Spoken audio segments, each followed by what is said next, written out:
लाडकीला साडीचा मुहूर्त ठरला। लाडकीला मिळणार होळीला साडी।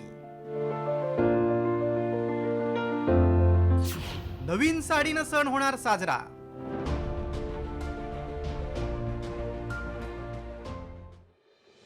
विधानसभा निवडणुकीनंतर एका बाजूला लाडक्या बहिणींच्या अर्जांची कडक पडताळणी सुरू आहे, त्यामुळे लाखो लाडक्या अपात्र ठरत आहेत।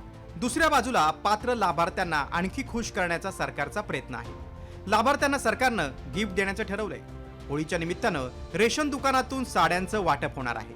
अंत्योदय योजनेतील शिधापत्रिकाधारक महिलांना मोफत साडी देण्यात येणार आहे। या उपक्रमाची अंमलबजावणी वस्त्रोद्योग विभागाकडून केली जाणार आहे। पुणे जिल्ह्यात सुमारे 50,000 महिलांना साड्या देण्यात येणार आहेत।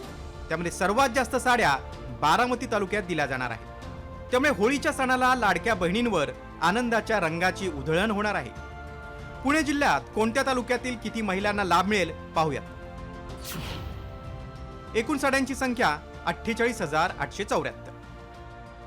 त्यामध्ये आंबेगाव तालुक्यात 5,137, बारामती तालुक्यात 7,975, भोरमध्ये 1,909, दौंडमध्ये 7,222, हवेलीमध्ये 251, इंदापूरमध्ये 4,453, जुन्नरमध्ये 6,838 आणि खेड तालुक्यात 3,218 साड्यांचं वाटप होणार आहे। दुसरीकडे जळगाव जिल्ह्यातही अंत्योदय शिधापत्रिका असलेल्या कुटुंबाला साडी मिळणार आहे। जळगाव जिल्ह्यात 1,35,302 महिलांना साडी मिळणार आहे। अन्नधान्य पुरवठा विभागाच्या माध्यमातून उपक्रम राबवला जाईल।